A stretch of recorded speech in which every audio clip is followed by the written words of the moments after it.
ପୃଥିବୀରେ ସବୁଠାରୁ ଭୟଙ୍କର ରୋଗର ନାମ ହେଲା ଟେନସନ୍, ଯାହା ମଣିଷକୁ ଧୀରେ ଧୀରେ ଧ୍ୱଂସ ଓ ମୃତ୍ୟୁ ଦିଗକୁ ନେଇଯାଏ। ସେଥିପାଇଁ ଆପଣମାନେ ଜୀବନରେ କେବେ ହେଲେ ଟେନସନ୍ ନିଅନ୍ତୁ ନାହିଁ। ସମସ୍ୟା ଅଛି ମାନେ ସମାଧାନ ନିଶ୍ଚୟ ଅଛି। ବାପାଙ୍କ ଠାରୁ ବଡ଼ ଏ ଦୁନିଆର କେହି ନାହାନ୍ତି, କିନ୍ତୁ ଆଜିକାଲି ଲୋକମାନେ ମା' ବାପାଙ୍କୁ ପଚାରୁନାହାନ୍ତି। ରାସ୍ତା ଆଉ ସମ୍ପର୍କ ସେତେବେଳେ ଶେଷ ହୁଏ ଯେତେବେଳେ ପାଦ ନୁହେଁ ମନ ଥକି ଯାଇଥାଏ। କଷ୍ଟ ମଣିଷକୁ ପରିବର୍ତ୍ତନ କରେ, କଷ୍ଟ ମଣିଷକୁ ଶକ୍ତିଶାଳୀ କରେ। ପ୍ରତ୍ୟେକ କଷ୍ଟର ଅଭିଜ୍ଞତା ଆମ ପାଇଁ ଏକ ନୂଆ ଶିକ୍ଷା ଦିଏ।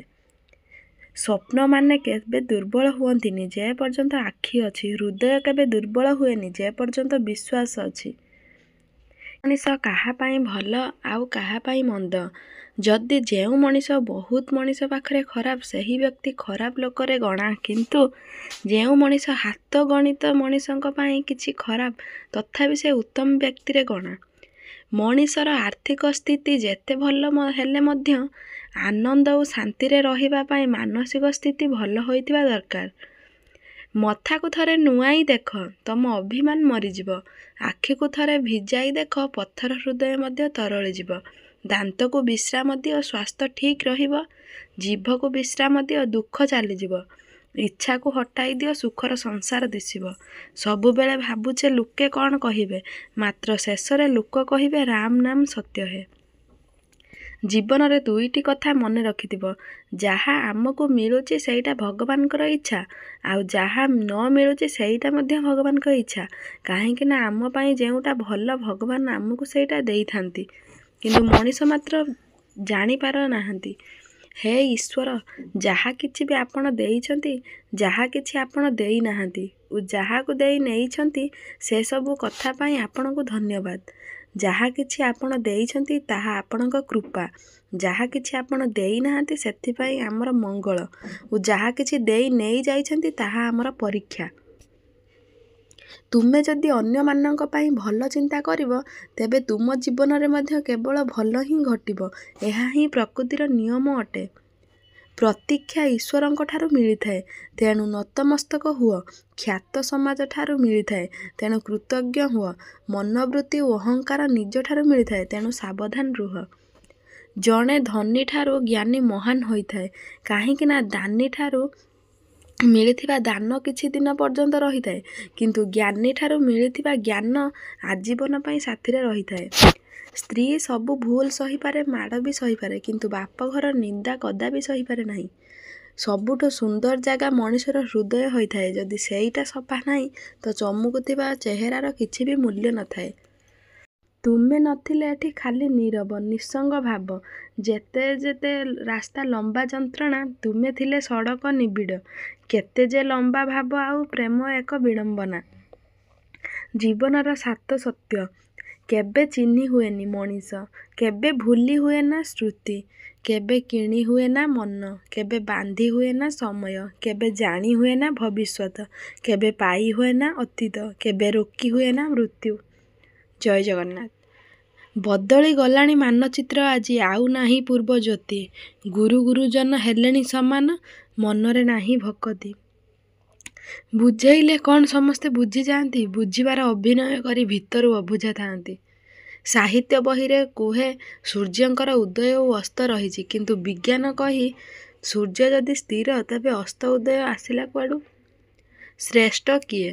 ଶ୍ରେଷ୍ଠ ଗୁରୁ ପିତାମାତା, ଶ୍ରେଷ୍ଠ ଦାନ ଅନ୍ନଦାନ, ଶ୍ରେଷ୍ଠ ସେବା ଜୀବ ସେବା, ଶ୍ରେଷ୍ଠ କର୍ମ ସତ୍କର୍ମ, ଶ୍ରେଷ୍ଠ ପରିଚୟ ଉତ୍ତମ ବ୍ୟବହାର, ଶ୍ରେଷ୍ଠ ଚିନ୍ତା ଈଶ୍ୱର ଚିନ୍ତା, ଶ୍ରେଷ୍ଠ ଜୀବନ ଆଦର୍ଶ ଜୀବନ, ଶ୍ରେଷ୍ଠ ଜ୍ଞାନ ତତ୍ତ୍ୱଜ୍ଞାନ, ଶ୍ରେଷ୍ଠ ଧନୀ ଯେ କିଛି ମାଗେ ନାହିଁ, ଶ୍ରେଷ୍ଠ ଆୟୁଷ ଈଶ୍ୱରଙ୍କ ଚରଣ।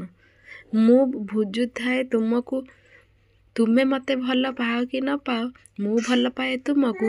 ତୁମେ ମୋତେ ମନେ ରଖ କି ନ ରଖ, ମୁଁ ଭଜୁଥାଏ ତୁମକୁ।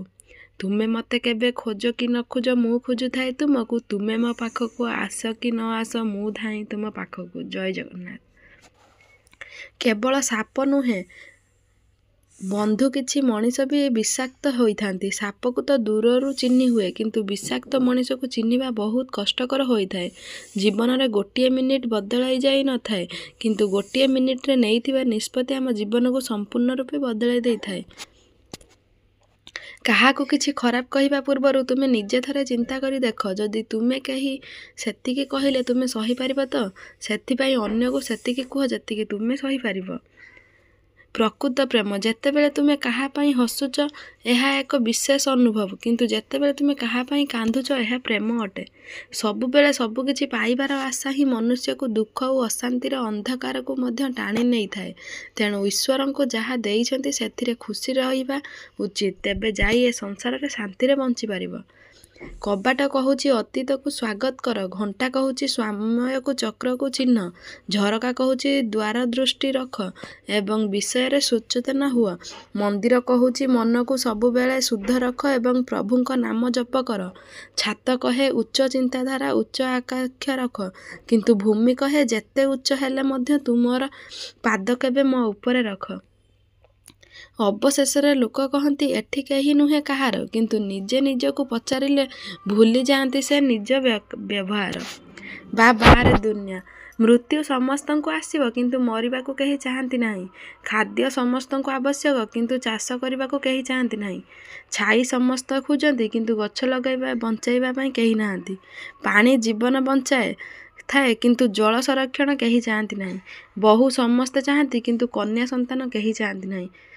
ମେସେଜ ପଢ଼ି ଆପଣମାନେ ସମସ୍ତଙ୍କୁ ସେୟାର କରନ୍ତୁ।